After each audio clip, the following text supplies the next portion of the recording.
To all aspiring seafarers watching this video, I want you to remember this. The process is not easy. It requires money, patience, and a lot of effort. There will be days when you get tired of lining up for documents. There will be moments when you feel discouraged because the process is taking too long. But always remember, every requirement you complete is one step closer to your dream.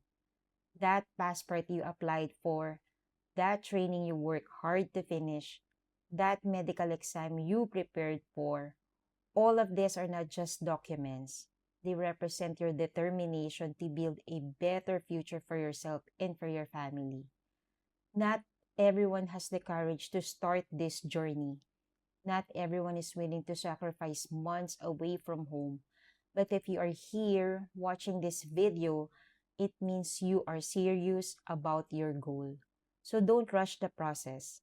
But most importantly, don't give up. Take it one step at a time.